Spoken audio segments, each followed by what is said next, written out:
Ok, mais uma vez, boa tarde. Estamos na terceira parte da tarde do dia 13 de janeiro de 2021 e a gente vai começar agora, foi julgados até o item 87, vamos começar o item agora 88, isso é a matéria de contribuições previdenciárias, interessado é agrícola catarinense, que tem mais dois processos também, na sequência, e a relatora é a doutora Ludmila, que eu passo a palavra no momento.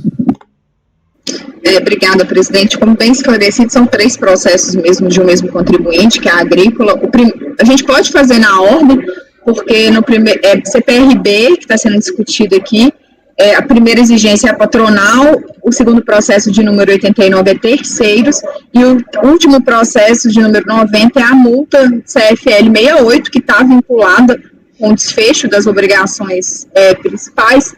A gente pode até fazer, tem uma única alteração, que é até para fins de dispositivo, eu acabei aparecendo uma questão de perícia, mas fazendo outros registros, mas as alegações são as mesmas. Inclusive, na de terceiros, o tempo inteiro que ela fica discutindo é a questão do enquadramento como produtor rural, tentando falar que ela poderia fazer jus ao recolhimento simplificado. Então, eu vou pedir para a lei, esse de número 88, simplesmente para apresentar.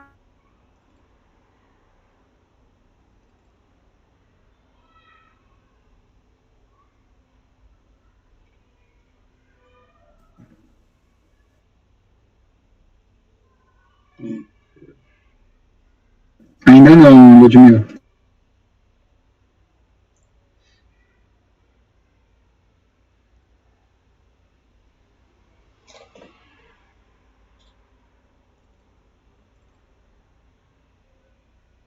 Microfone. Agora? Ótimo. Nossa, só faltava, né? Então, eu vou pedir para fazer a leitura desse processo, porque nós vamos aproveitar todas as teses que estão sendo trazidas aqui, elas vão aparecer tanto no terceiros, quanto na CFL 68. Trata-se de um recurso voluntário interposto pela Agrícola Catarinense LTDA contra um acórdão da DRJ de Florianópolis, que rejeitou a impugnação apresentada para manter a exigência de 282 mil e poucos reais, por motivo de não recolhimento das contribuições previdenciárias, cota patronal e destinada ao financiamento do benefício concedido em razão do grau de incidência da capacidade laborativa, incidentes sobre as remunerações pagas aos segurados e empregados que trabalhavam nos setores administrativos de prestação de serviço de armazenamento, classificação, embalagens comercial e produção rural da empresa no período compreendido entre fevereiro de 2005 e agosto de 2008. Em sua peça impugnatória, que está consignada a numeração, e ela suscita preliminarmente uma nulidade do auto de infração, alegando a ausência de enquadramento legal adequado, aquelas preliminares que a gente já costuma apreciar aqui, bem lacônicas, bem genéricas. No mérito, ela defende ser indevida a exclusão da condição de produtora rural da pessoa jurídica, vez que, abre aspas, o fato de adquirir produtos rurais de pequenos produtores rurais, pessoa física, para fins de seleção e acondicionamento e posterior venda dos produtos, por si só, não os caracteriza a impugnante como produtora rural, mas nós vamos ver que não foi isso que aconteceu, que consubstanciará apenas de incremento da demanda produtiva. Ela entende que a jurisprudência, que mesmo que a produtora rural, pessoa jurídica, adquira produtos similares ao seu para comercializá-los, ainda assim o enquadramento se dará pela preponderância da produção rural, fecha aspas. As atividades de classificação, embalagem e armazenamento de frutas não podem ser enquadradas como atividade industrial, vez que estão abrangidas pelo conceito de produção rural, conforme o parágrafo 3º do artigo 25 de 8.212. Ela requereu a nulidade do auto de infração no final e também fez aquela alegação bem lacônica no sentido de pedir provar o alegado por todos os meios de prova admitido em direito, oitiva de testemunhas, prova pericial, aquele pedido bem genérico de produção de prova. Após apreciar as teses citadas, a DRJ prolatou a decisão assim emendada, então está aí basicamente replicada quais são as teses, que não são muitas, e intimada do acordo, ela apresenta um recurso voluntário, as folhas indicadas, declinando exatamente as mesmas teses lançadas em sede impugnatória. o recurso é tempestivo e preenche os demais. Quanto à preliminar da nulidade da autuação, só vou ler o que está destacado. Ela fala que a disposição dos fundamentos legais não se relaciona com os fatos alegadamente infracionais, o que impede que a recorrente possa exercer plenamente o direito de defesa. O que eu vejo é que as folhas 88 e 90, os fundamentos legais do débito relacionam as disposições legais que atribuem ao Ministério da Previdência Social a competência para arrecadar, fiscalizar, lançar e normatizar o recolhimento. Então, são trazidas também as disposições que tratam da contribuição patronal, da contribuição do benefício, né, do SAT, além daquelas que regem a cobrança relativa aos juros e às multas incidentes. O relatório fiscal, que está nas folhas 106 a 114, ao seu turno, descreve a apuração das contribuições destinadas a terceiros com base nas folhas de pagamentos e não com base nos faturamentos. Os fundamentos legais do débito guardam estrita compatibilidade com o que foi exposto no relatório fiscal, quanto no discriminativo analítico e sintético. Há uma identificação clara e precisa das infrações supostamente cometidas, bem como o enquadramento legal de cada uma delas. Não há que se falar, pois, em cerceamento de defesa, inclusive porque na impugnação ela demonstra ter pleno conhecimento do que está sendo imputado. Então, por não ter demonstrado que foi feito o lançamento ao arrepio do artigo 10, ou que tenha acontecido alguma causa de nulidade prevista no artigo 59, eu estou rejeitando a preliminar. Quanto ao mérito, da impossibilidade ou da possibilidade de recolhimento com base na receita bruta. O que o recorrente defende é que a aquisição de produtos similares de pessoas físicas não as caracterizaria como produtora rural, pessoa jurídica, e que a atividade de classificação, embalagem e armazenamento de frutas não pode ser enquadrada como atividade industrial, como eu já falei no relatório. Inicialmente, ressalta-se que para fins previdenciários a empresa foi considerada empresa comercial rural.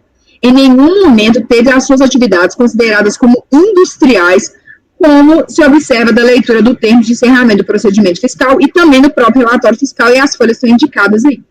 O artigo 25 da Lei 8.870, na redação vigente à época dos fatos geradores, facultava a substituição da incidência de contribuições previdenciárias sobre remuneração pela tributação incidente sobre a receita de comercialização da atividade rural. Fiz a transcrição. E o artigo 201 do decreto 3.048, na redação dada pela 4.032, ela previa a incidência da contribuição previdenciária sobre a receita bruta proveniente da comercialização da produção rural, em substituição também, né, da folha de pagamento, no caso que a pessoa jurídica tenha por fim apenas a atividade de produção rural. Não bastaria, portanto, que a atividade da empresa seja predominantemente destinada à produção rural, como ela tenta argumentar. No caso em análise, a fiscalização apurou as remunerações pagas aos segurados empregados que trabalham nos setores administrativos, de prestação de serviços de armazenamento, de armazenagem, classificação de embalagens e as remunerações pagas aos segurados empregados que trabalham no setor de produção rural, levantamento FPR, e concluiu que, abre aspas, a empresa promoveu aquisições de produtos rurais, de produtores rurais, pessoas físicas, de forma não ocasional, mas rotineira, a partir de 2005, bem como prestou o serviço de classificação, embalagem, armazenagem de frutas de terceiros, utilizando o seu parque de câmaras frias, de esteiras eletrônicas de seleção e também do pessoal próprio. E como bem observado pela própria BRJ, no contrato social, a empresa deixa claro que não trata apenas, né, dessas atividades, de atividades que foram desempenhadas de forma esporádica. Lá está que ela tem como objeto social a exploração agrícola e pastoril, exportação de produtos, importação de hortifruti, granjeiros, participação em outras atividades, prestação de serviços de classificação e embalagem de hortifruti granjeiros. A habitualidade das atividades é confirmada pelas notas fiscais juntadas aos autos, notas fiscais de entrada, aquisição de produtos rurais, de produtores rurais, pessoas físicas, notas de entrada e outras saídas decorrentes da prestação de serviço de classificação, embalagem e armazenamento de produtos rurais de terceiros, e notas fiscais de saídas decorrentes de venda de produtos rurais adquiridos de terceiros. Assim, em que pese a recorrente defenda que suas atividades são, abre aspas, preponderantemente voltadas à produção rural, fecha aspas, ao efetuar compras de produtos rurais de terceiros e posteriormente vendê-los, além de prestar o serviço de classificação, embalagem e armazenagem das frutas de terceiro, utilizando as suas câmaras frias, esteiras e do seu pessoal próprio, realizou atividade com estrutura operacional definida, não habitual, passando a praticar atividade econômica autônoma, de modo que deixou a fazer jus à substituição das contribuições incidentes sobre a folha de pagamento de segurados, empregados e trabalhadores avulsos. Por fim, a recorrente utiliza o parágrafo 3º do artigo 25 para conceituar as atividades de produção agrícola. Fiz a transcrição do que ela do dispositivo e sublinhei que, embora o conceito de produção agrícola seja aplicável ao empregador pessoa jurídica por força do dispositivo, inapta afastar o fato de que a recorrente efetua de forma rotineira aquisição de produtos de terceiros e que tem essa estrutura operacional própria e bem definida que faz a classificação, embala e armazena outros produtos. A recorrente não se limita à produção agrícola própria, pelo contrário, exerce atividade econômica autônoma, o que a caracteriza como uma empresa comercial rural, então eu rejeito a tese suscitada. Por fim, registro que o recurso voluntário é rematado com um lacônico protesto de, abre aspas, produção de provas, por esta ser imprescindível ao deslinde do feito e ser direito constitucional do recorrente, fecha aspas. Além de apenas genericamente pedir a produção de provas, certo que nos ditames do artigo 16, todas as razões de defesa e provas devem ser apresentadas na impugnação se cair em alguma das hipóteses do parágrafo 4º desse mesmo dispositivo. Então, ainda que superado o não conhecimento do lacônico pleito, não há como acolher. Então, o encaminhamento é de negar provimento ao recurso.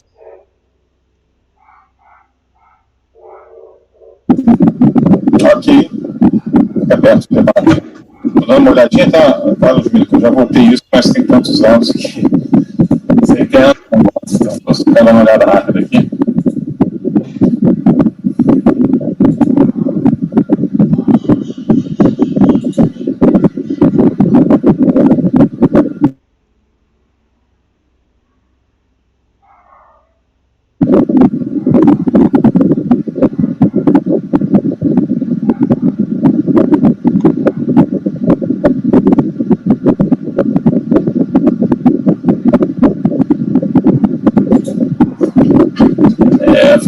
A abstenção, ela caracterizou bem que essas atividades eram rotineiras, né, essas atividades. Isso mesmo. Até do contrato social dela, das notas que foram juntadas, foi feito, de fato, uma fiscalização bem feita de modo a descaracterizar, né, que ela trabalhava apenas com essa produção rural, ela tinha um espectro muito mais amplo de atividades.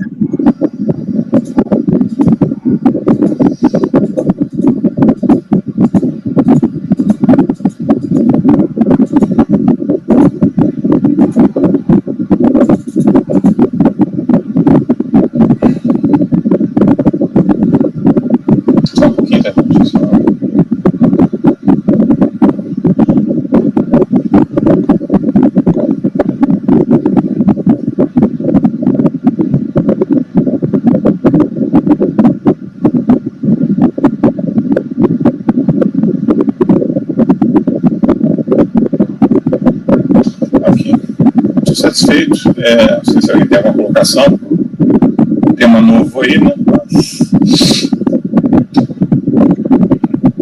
Está aberta a votação, então, Martim? O Mário, desculpa, o primeiro. Acompanhe dos relatores. Acompanhe a relatora. Também acompanha a relatora.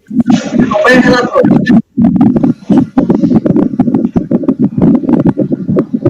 Leonardo? Acompanha também.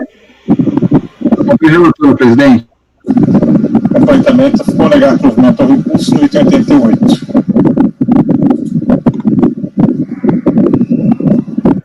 O 89 é terceiros. E me corrija se eu estiver errada. O que me deixa um pouco confusa é que, apesar dele replicar as mesmas razões quando está tratando da patronal e de segurados, na hora que ele vai falar de terceiros, ele lança exatamente as mesmas razões. Só para mim, a CPRD ela não alterou a forma de recolhimento dos terceiros. Então, a defesa que foi apresentada com relação ao patronal e dos segurados, ela não aproveitaria nestes autos, salvo melhor juízo.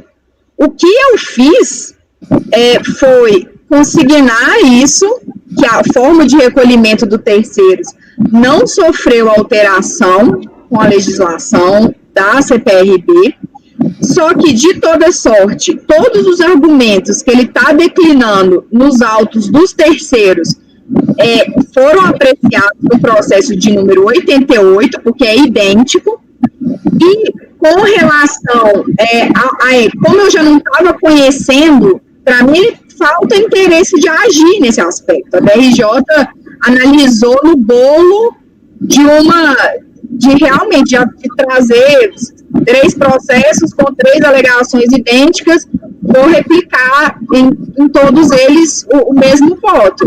Mas eu acho que deveria ter sido feita essa distinção, e aí eu acabei não conhecendo, como eu já não estava conhecendo dessa matéria, eu acabei não conhecendo também do pedido lacônico lá de produção de provas e todos os meios admitidos em direito, restou só a preliminar de nulidade, que é idêntica à do processo anterior. Só para ver se só tem uma observação para fazer. Tá. Tá falando CPRB, isso não é CPRB, tá? CPRB é só a lei. Desculpa, de recolhimento, desculpa. É 2008. Você falou que no passado ainda existe esse benefício para o produtor rural, o original, né? Isso, exatamente. A CPRB, muito com aquela que hora extingue, ela volta, então confusão danada. Pois é, mas então esse recolhimento nessa receita bruta, né, nesse faturamento do produtor rural, pelo que eu entendi, isso não teria afetado a forma de recolhimento dos terceiros, que permaneceu igual. Vocês concordam? Sim, eu fiquei meio confuso quando você começou a falar CPRB, eu falei, que é isso que ela está falando? Eu não entendi nada.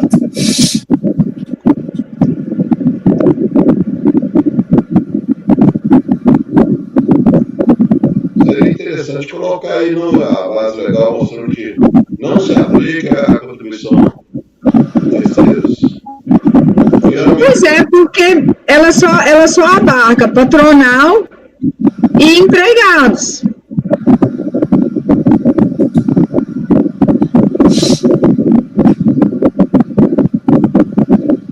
Assim, eu pensei em replicar, porque é um recurso idêntico ao anterior.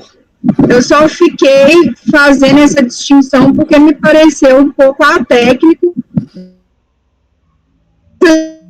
discussão que não teria impactos no terceiros, que não teria sido abarcado pelo recolhimento simplificado.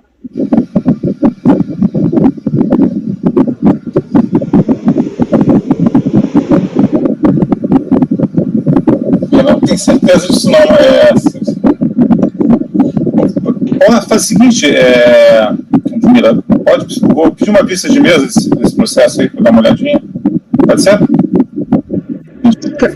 Claro, pode. Tem muito tempo que eu não jogo isso aqui, nossa, anos, então aí quero... Tá, a matéria é idêntica ao que a gente fez no anterior. Se você achar que seria aplicável no caso dos terceiros, seria um voto igual.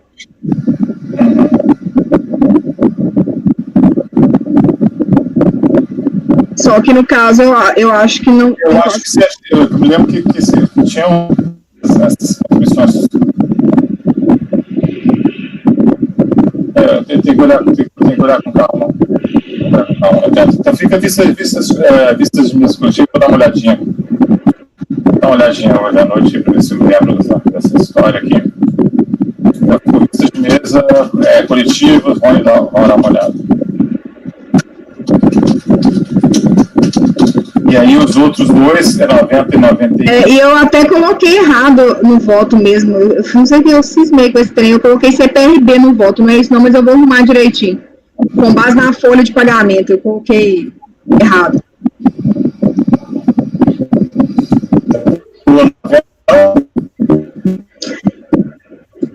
Tá, e o outro é o CFL 68.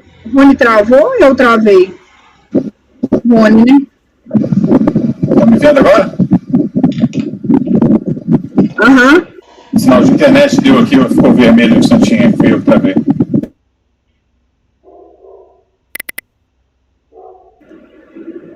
Ele continua travado, pelo visto.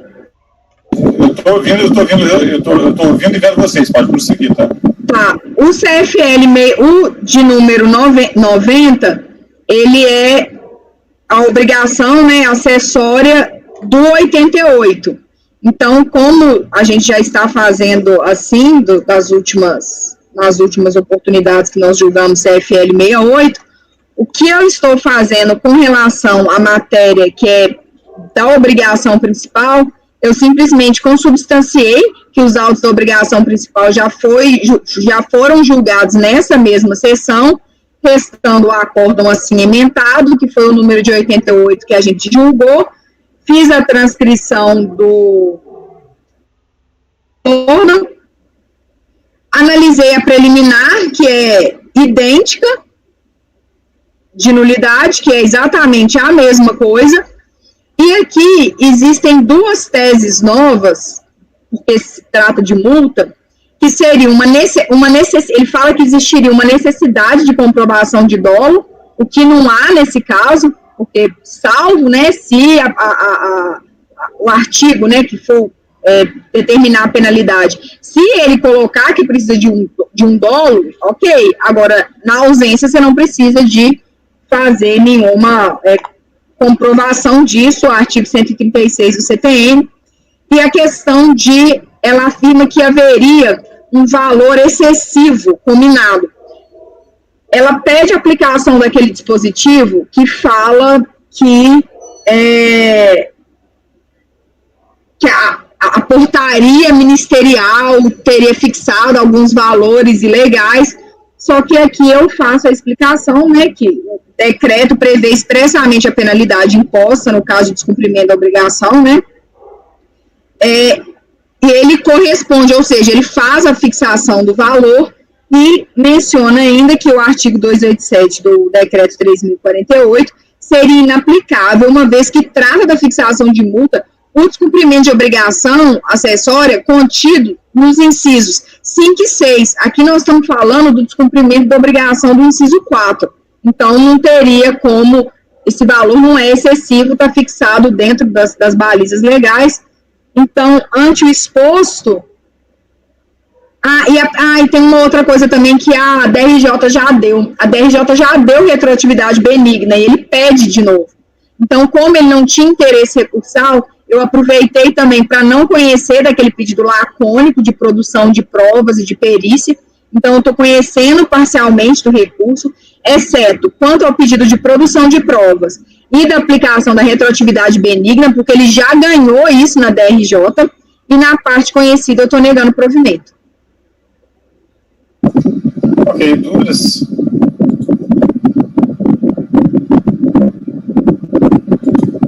Acho que a gente pode votar isso, né, que não depende das contribuições para terceiro, só das previdenciárias. A gente já votou. Mário? Acompanhe a relatora, presidente. Acompanhe a relatora. Também acompanho. Acompanho novamente. Acompanhe a relatora também. Então, eu também acompanho, então ficou negar provimento ao recurso. Quer dizer, ficou conhecer parcialmente, certo, quanto esses pedidos. Na parte conhecida, negar provimento. Isso aqui, 90, vamos ao 91. Tá, o item 91 é um CFL 38. Só para situar, né? É outro interessado, né? Desculpa. O interessado é a Associação dos Servidores Públicos da Prefeitura Municipal de Tubarão. É uma multa de CFL 38, ou seja, que independe do deslinde da obrigação principal, então por isso que a gente pode fazer ela agora.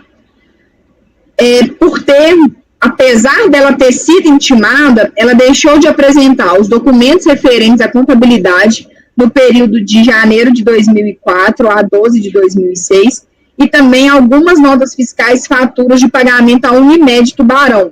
Vocês vão ver que, no mérito, o que a gente discute é justamente cooperativo. Em sua impugnação, ela afirma... Uma série de coisas que eu vou pedir para saltar, que eu vou analisar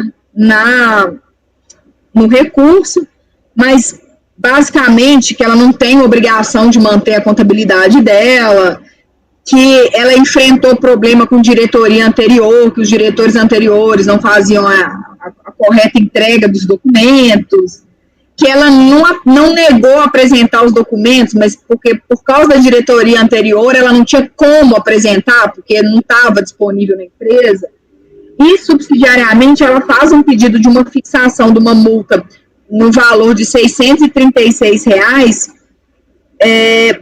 porque é uma multa prevista no parágrafo 3º, que é, no caso em que não há uma penalidade específica, aplica-se a multa de tanto, que não é o caso dessa CFL aqui, como a gente vai ver.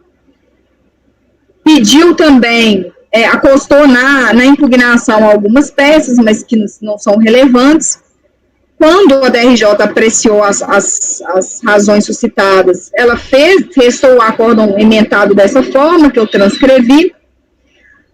Ela faz a interposição de embargos de declaração, e aí o presidente da turma faz uma explicação sobre o não cabimento de embargo de declaração, salvo se for para retificar algum erro de natureza material. Só que em razão dessa não apreciação dos embargos de declaração, ela entra com recurso voluntário, com uma preliminar de cerceamento de defesa, porque não apreciou os embargos, aí fala de paralelismo, que se no judicial tem embargos, no administrativo também tem. Então, o primeiro pedido dela, na verdade, não é nem de julgamento, não. O pedido dela é de anulação do feito a partir do momento que foram rejeitados os embargos de declaração, para que a DRJ aprecie os embargos de declaração e, eventualmente, ela tenha que recorrer. E, em caráter subsidiário, que ela faz o pedido de que a gente afaste essa multa que foi aplicada. Então, eu conheci do recurso presente os a preliminar de parcial cerceamento de defesa. Ela diz, em apertada síntese, que a negativa de possibilidade de interposição do aclaratório ensejaria o cerceamento de defesa e eivaria o feito de nulidade. E, em razão disso, eu aderi os minudentes motivos lançados pelo julgador ACO para o não conhecimento dos embargos de declaração. E aí, como vocês podem ver da transcrição, ele deu todo o regramento que rege o PAF, explicando o porquê do não cabimento, explicando que o que ela traz, na verdade ela traz ela suscita omissões no julgado, que omissão não seria um erro material, então que eles não poderiam corrigir, que ela poderia recorrer, tanto é que foi aberto, né, depois desse despacho, que foi aberto o prazo para ela fazer a interposição do recurso voluntário. E eu acrescento que, então, ela não, né, arcou recorrente com quaisquer prejuízos à ampla defesa e o contraditório, eis que o rito deu-se em estrita observância à legislação que o rege, rejeitei a preliminar de nulidade. Quanto ao mérito, ela alega não ter se recusado a apresentar a documentação solicitada, dada a impossibilidade de ofertar o que sequer existe ou que não fora solicitado. Conforme se verifica as folhas 12, ela deixou de apresentar os livros contábeis e as notas fiscais faturas de pagamentos feitos à Unimed. Fiz a transcrição aí do termo de intimação. E, de acordo com o termo de iniciação fiscal, fora devidamente intimada a apresentar livro diário, livro-razão, contratos, os arquivos em meios digitais, toda essa documentação que está transcrita, que encontra-se às folhas 18 a 20. Sendo assim, não merece prosperar a tese de que os documentos não teriam sido solicitados.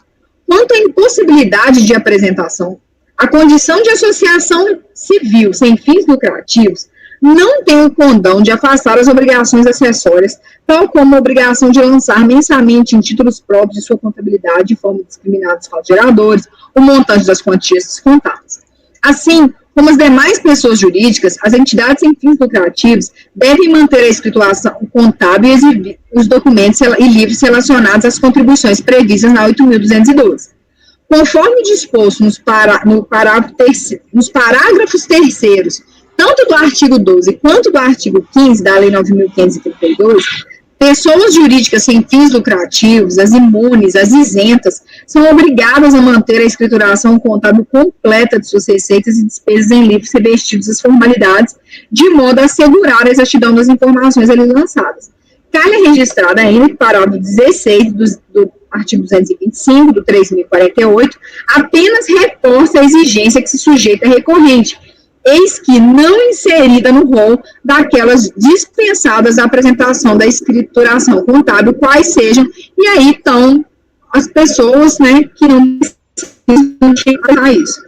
Tampouco me convenço que teria a DRJ quedado omissa acerca da legislação da impossibilidade, da alegação da impossibilidade de apresentação de documentos por força de atos perpetrados por dirigentes anteriores.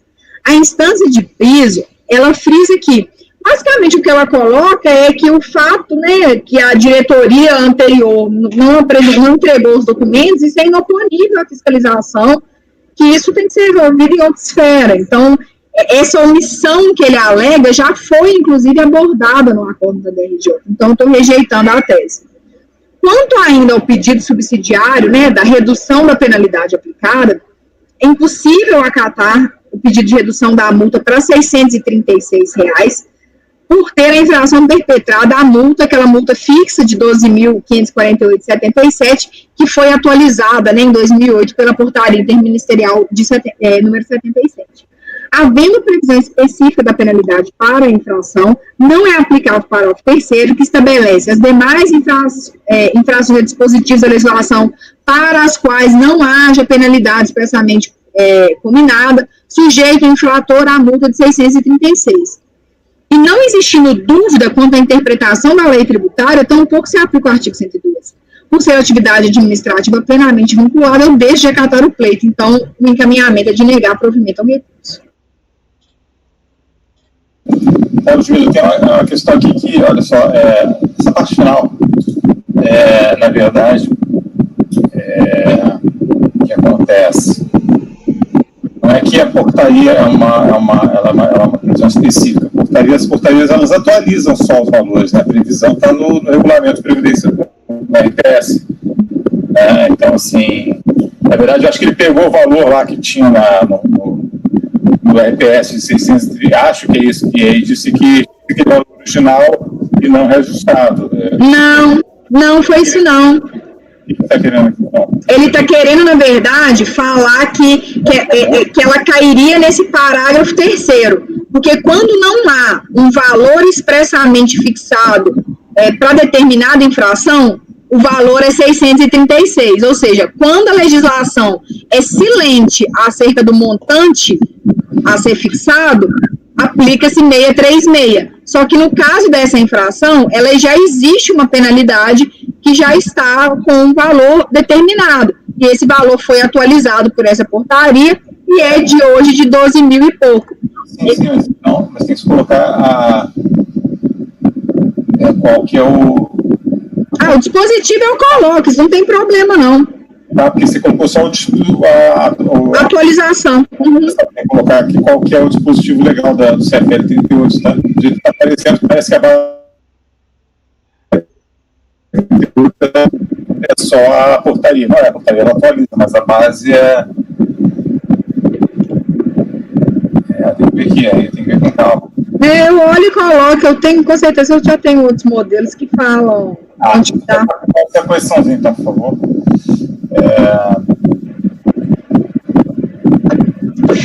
Resto aqui, alguém tem alguma colocação? Vamos passar então. Mário, por favor. Acompanhe a relatora, presidente. Acompanhe também, presidente. Também acompanho. Também acompanho a relatora. Também acompanho a relatora, presidente. Também com a relatora, passemos ao item 92. Peraí, deixa eu marcar esse aqui para fazer.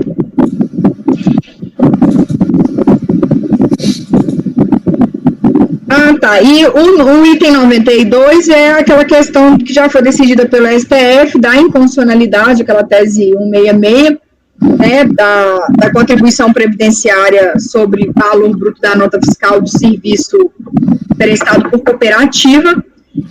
No recurso, é engraçado porque a recorrente ela fala que ela não pode entrar em questões constitucionais, mas no curso da argumentação dela, ela acaba tratando mesmo dessa impossibilidade, dessa exigência, dessa contribuição, o que veio posteriormente a ser pacificado.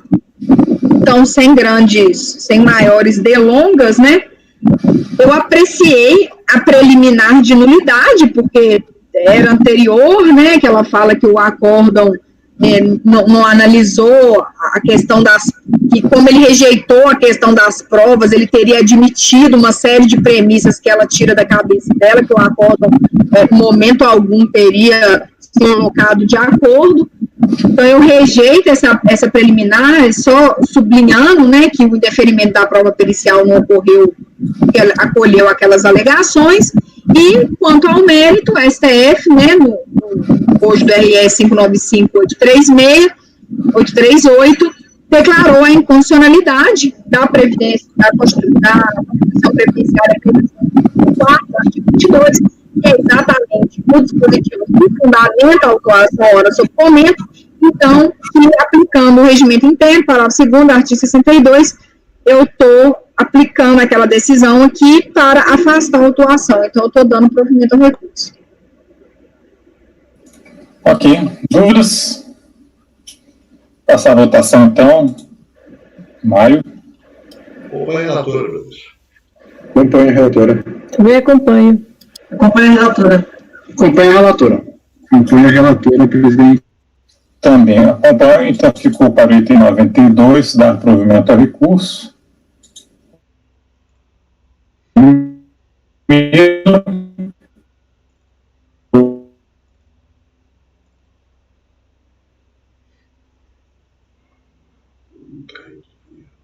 Debatida, né? Aquela polêmica de ticket de alimentação que existe em alguns processos, não tem aqui. Aqui é alimentação natura, a fiscalização não fez nenhum apontamento de que seriam tickets. Então, a princípio, é alimentação natura. E eu vou passar, então, não vou ler, vou ser direto aqui, o que está acontecendo. Então, vamos lá. É um calendário de 2003 e 2006, aqui é um calendário conhecido por vários funcionários públicos, muito famoso, em Brasília, foi autuado. E o que acontece, então, ele foi autuado de várias questões, tá? Tem vários levantamentos aqui, sabe, já fazendo chama atenção aí para a Sônia, né, que estão separando levantamentos, né, que são diferentes rúbricas, que um levantamento vale transporte, outra é alimentação, então eles fazem levantamentozinhos separados, aqui no caso foram vários levantamentos, que aqui ele faz um levantamento ALI, que porque não foi incluído que foi pago alimentação sem a empresa inscrita no PAT. Também tem um levantamento aqui, que foi o levantamento CDT e SPF, que estão relacionados a fatos geradores, são diferença de remuneração, batimentos por pagamento de EFIP, tá? E, então, para contribuinte individual, então também foi feito outros levantamentos, repito, não foi só lançamento da alimentação. E aí só que a empresa ela só impugnou só a parte da alimentação, ela nem impugnou e nem recorreu das outras questões, tanto que aqui a decisão da DRJ começa impugnação parcial, matéria não impugnada. Então essas partes relativas aos contribuintes individuais, esses dois levantamentos não foram impugnados. Então, ela entrou com recurso voluntário e defendendo, que ela tinha defendido já na primeira instância, que não incide contribuição previdenciária sobre fornecimento de alimentação in natura, e inclui o tópico acerca da inexistência de obrigação acessória e enriquecimento sem causa do erário. Eu estou conhecendo apenas parcialmente o recurso, porque essa questão de enriquecimento sem causa não foi trazida em impugnação, e também a questão de inexistência de obrigações acessórias e pertinência, que é um auto de infração de obrigações principais, então não tem pertinência com a lide. Então, não estou conhecendo essas duas matérias, e aí passo e escrevo no acredito que a Natura, que foi o que foi lançado aqui, a questão é que não tinha inscrição no PAT, já está assentado, né, nos tribunais, no STJ, e a Procuradoria já exarou o parecer 2117 e 2011, e a lição de ato declaratório, com dispensa de lista de recorrer, né, de contestar. Então, a matéria já está bastante assentada, e também no âmbito da Câmara Superior de Recursos Fiscais, acordos todos eu estou citando, recém, 19, 2020, etc., sempre tem que retirar do lançamento os montantes associados ao levantamento ALI, que é o levantamento que foi lançado esse valor. Tá? E aí eu só reforço que tem outros, como ela pede cancelar de infração, eu estou dando passar provimento porque permanecem outros levantamentos, como já está expressamente apontado na emenda da DRJ, né, e vocês podem verificar. Então é isso, eu volto a conhecer parcialmente o recurso, com exceção dessas duas alegações que não foram trazidas na impugnação, e na parte conhecida do parcial provimento para excluir o lançamento das contribuições previdenciárias constantes do levantamento ALI. Esse é o meu encaminhamento. Se alguém tem alguma dúvida, no caso bastante recorrente, né? Então passo a votação. Mário? Acompanho, presidente. Acompanho também. Também acompanho. Eu acompanho também. Acompanho, relator. Eu acompanho também. Acompanho o seu voto, presidente. Ok, então ficou isso conhecido parcialmente para, na parte conhecida, dar parcial provimento. Passar 94 é a mesma situação, só que é terceiros, então é exatamente a mesma situação, né? Os valores aí que as contribuições de terceiros foram calculadas sobre essas mesmas bases de cálculo, tá? Ou seja, esse levantamento de alimentação e os levantamentos de essas diferenças de folha de pagamento de FIP, elas só incluem só o vale a alimentação in natura, que foi por causa que não havia a inscrição no PAT. No recurso voluntário, ela reitera que a não incidência das contribuições, ela chama de contribuições previdenciárias, mas na verdade são as contribuições terceiros sobre esses valores, e inclui-se tópicos novos de inexistência de obrigação acessória e enriquecimento sem causa do erário. Eu não conheço desses dois tópicos, já passando ao voto. Também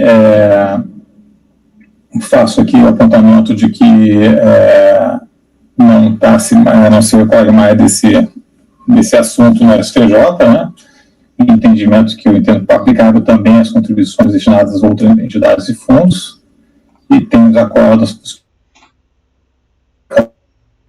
superior. E eu só fiz a correção ali no final aqui das contribuições constantes do levantamento, não contribuições previdenciárias, aqui são contribuições em gerais, essas contribuições. Então, eu estou conhecendo parcialmente o recurso. Na parte conhecida, eu estou dando parcial provimento para excluir o levantamento das contribuições constantes do levantamento ali. Tá? É igual ao outro, só que em vez de ser contribuições previdenciárias, são contribuições destinadas a outras entidades e fundos. Fiz a correção do dispositivo que constata contribuições previdenciárias aqui no meu rascunho. Mário, como vota? Acompanho seu voto, presidente. Acompanho também. Também acompanho. Acompanho. Acompanho seu voto. Acompanho também, a relatoria. Acompanho seu voto, presidente. Eu, então, proponho o resultado, que ficou conhecido parcialmente, na parte conhecida da parcial provimento. Então, são esses os dois autos de obrigação principal. O próximo é um auto de infração item 95 agora, né? Obrigação acessória, porque a Constituição Legal 30, por a empresa ter deixado de preparar dentro dessa mesma ação fiscal, tá? Então, os períodos aí, faixa 2, são similares, que a empresa deixou de preparar folhas de pagamento das remunerações pagas ou creditadas a todos os segurados a seus serviços de acordo com as normas do INSS. Então, no caso, não constou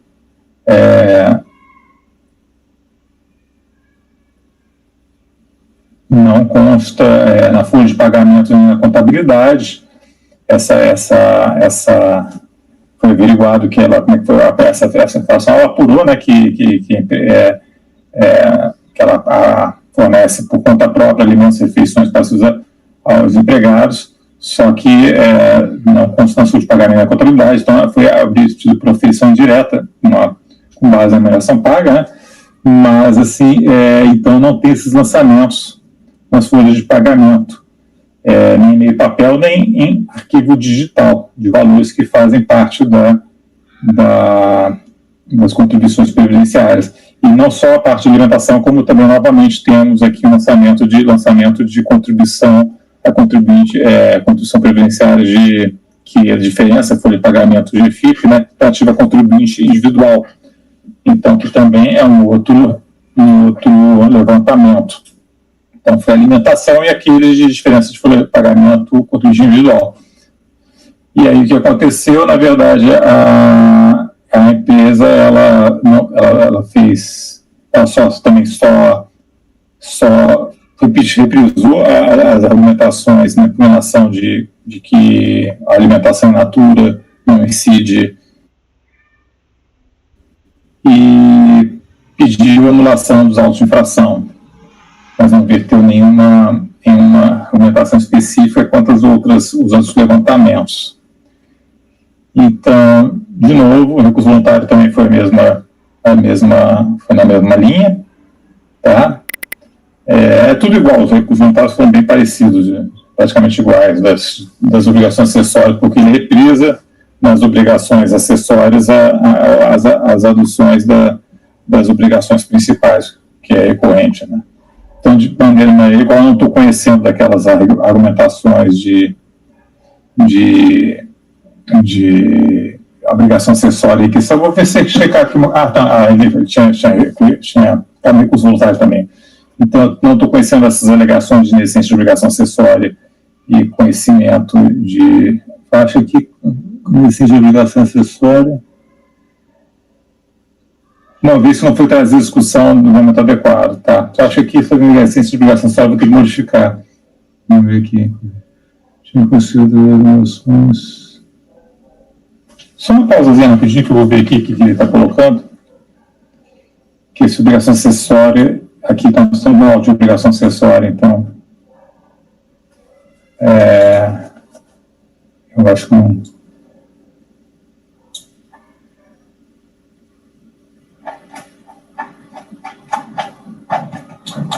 Que ele replicou da obrigação acessória, mas aqui essa parte eu vou tirar aqui, tá? Que só não vou conhecer das questões do enriquecimento, eu vou corrigir aqui, tá? Porque licença de obrigação acessória é justamente que está se discutindo aqui.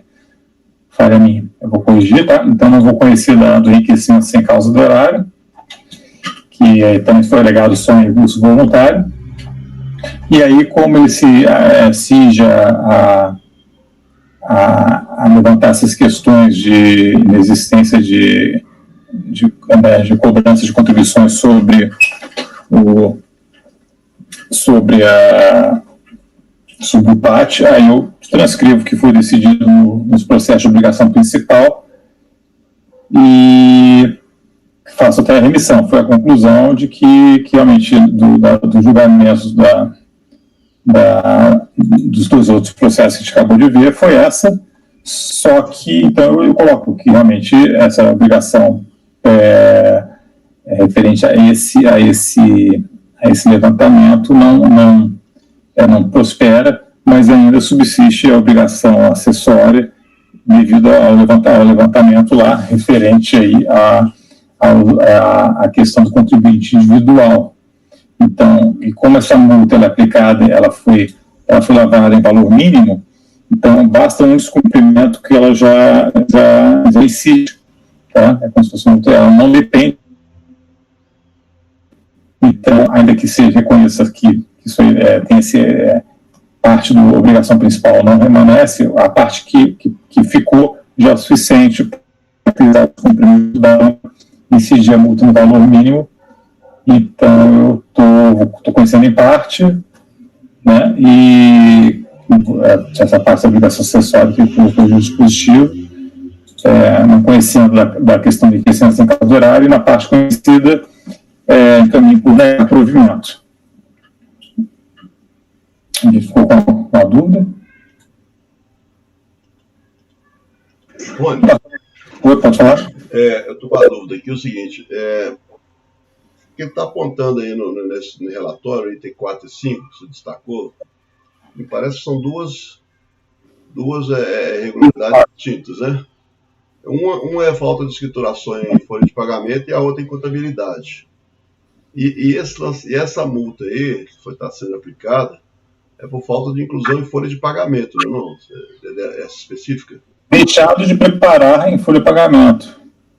De acordo, né, deixar de preparar, não é deixar de. A multa não é por falta de entrega da folha de pagamento. É por você não. Você pode até ter entrega da folha de pagamento. Não está de acordo, as informações todas não estão constando lá na folha de pagamento. Esses lançamentos dos contribuintes individuais. Não é falta de entrega de folha de pagamento. Se olha a norma, não é isso.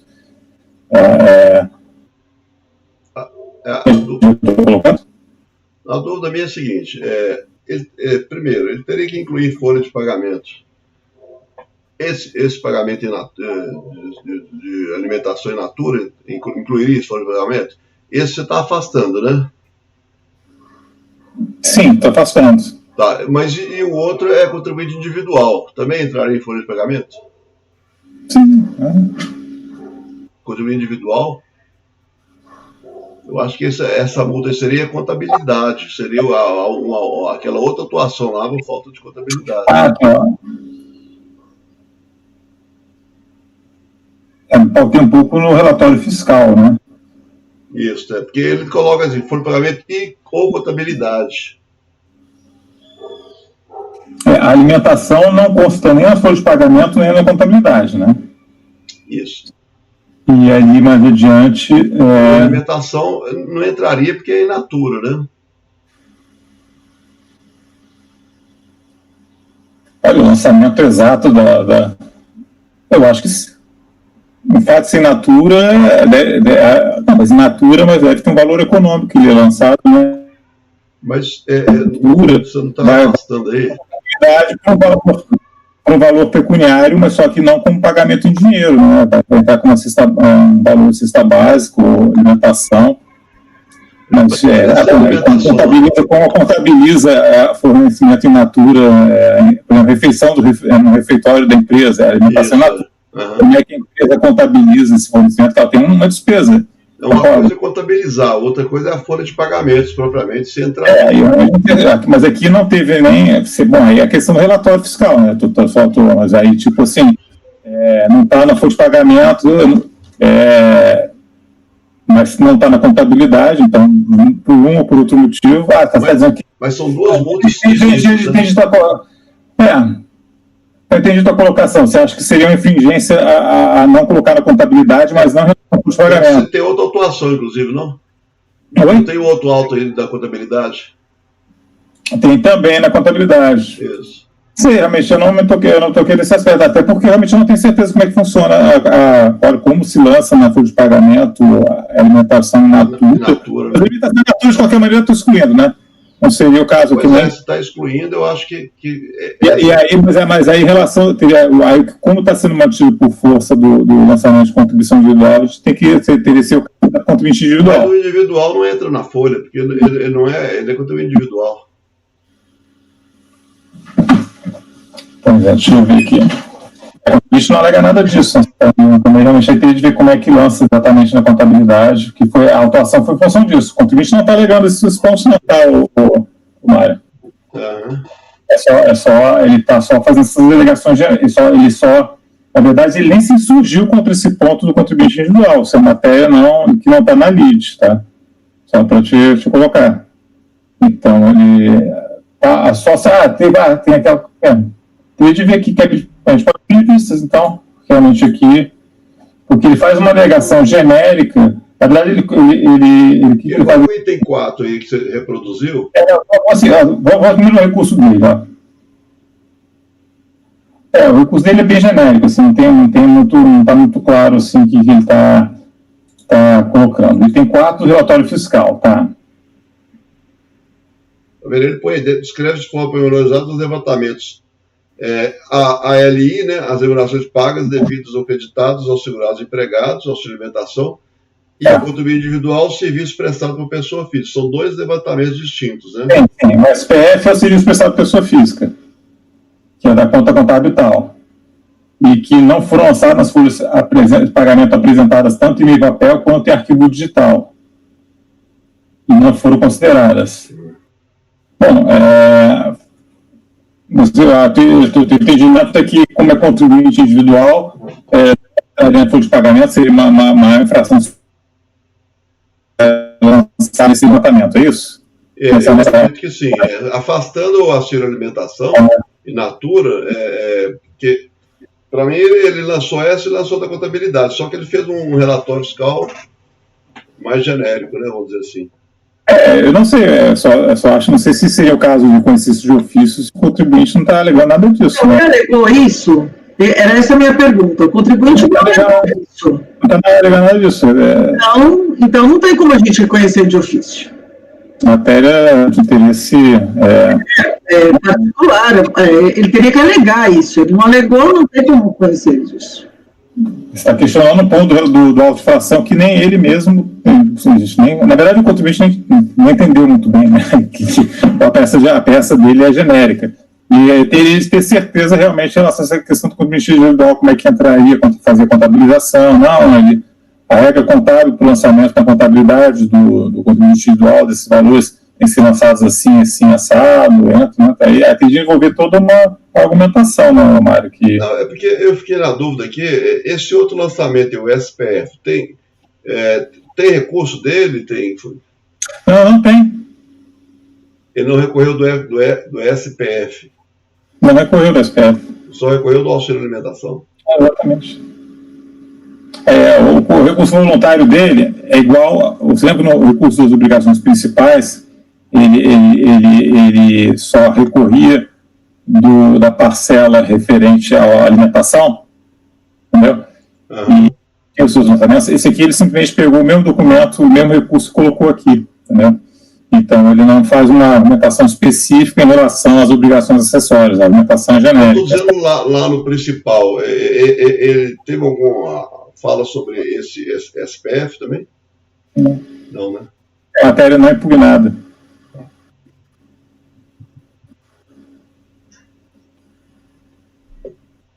Ok.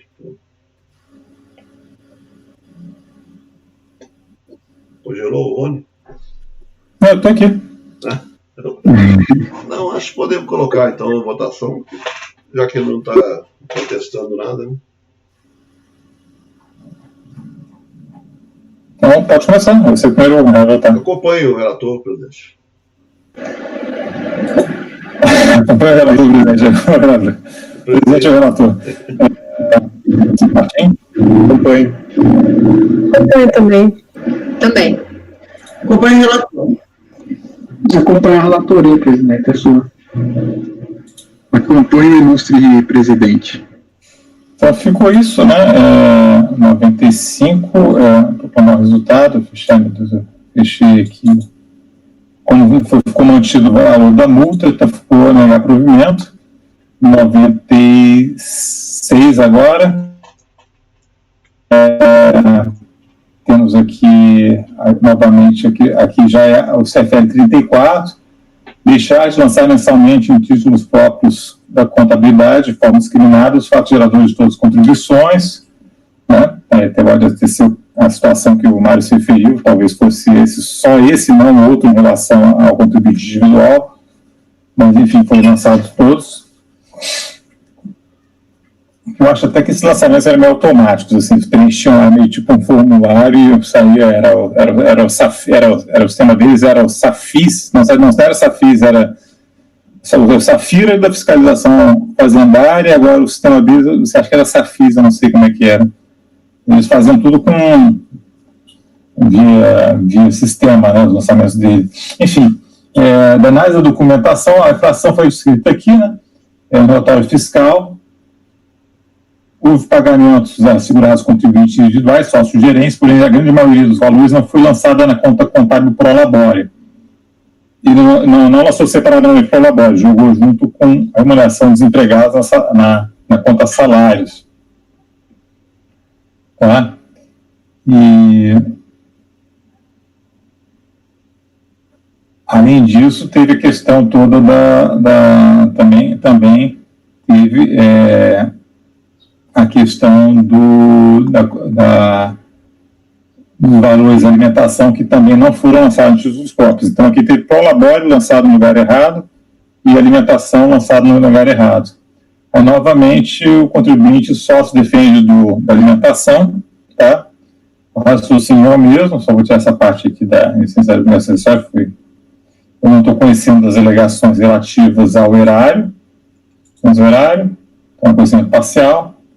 E aí tem essa questão, aí novamente eu replico o resultado aqui do julgamento das obrigações principais, no sentido de que não prospera o lançamento de alimentação, só que, todavia, mantém-se o descumprimento da obrigação acessória quanto aos valores de Prolabore que deixaram de ser lançados nos títulos próprios da contabilidade, tema que não foi objeto de resignação pelo sujeito passivo na sua impugnação. Questão do percurso e direito de fazer em momento posterior. Na verdade, nem momento posterior ele faz, ele não impugnou nem botou nem com os voluntários, só está com essa ideia fixa relativamente aos valores de alimentação. E aí, falando em fixo, a multa foi lavrada em valor fixo, então não dependendo do número de faltas verificadas, e então também o lançamento da multa persiste na sua integralidade. Tá? Então, novamente, conhecer parcialmente, com exceção dessa questão do horário, e para uma parte conhecida, negar provimento. Tem que estar mais simples, né, Mário, porque só está aí eu acho que a fiscalização não permite nenhum equívoco seja apurável de ofício ou não.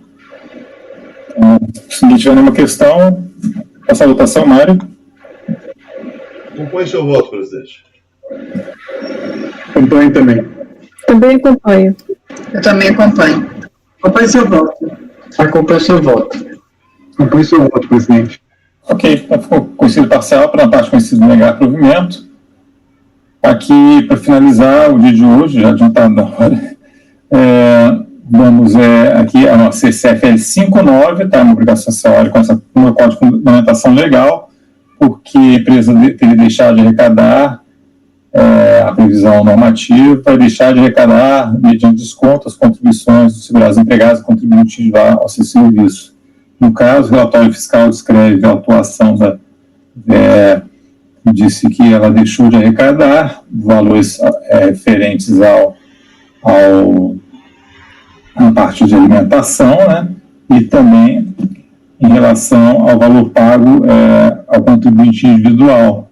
Então, não houve arrecadação desses valores. Os relatórios fiscais constantes das outras, né, FLD, lembra-se que aqui eles não reproduziam as atuações todas aqui, se faziam remissão, mas quando está julgando conjuntamente não tem problema, né? Então, que nos levou também, então, essas FLDs descrevem nesses levantamentos ALI e CDT que essas parcelas e também tanto a alimentação quanto a segurados aí também, no caso, o Paulo Henrique Barbosa, né, não foram descontadas e arrecadadas. E aí o contribuinte novamente, mesma coisa, se defende em relação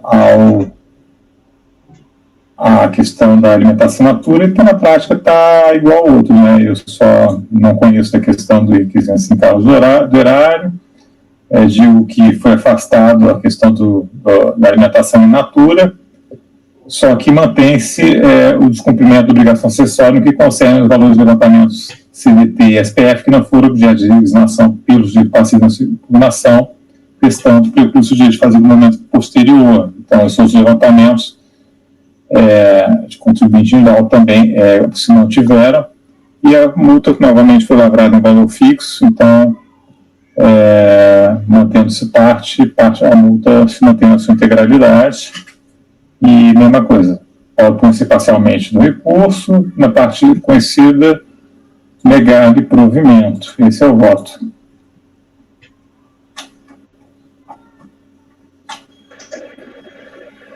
Vamos passar a votação? Ok.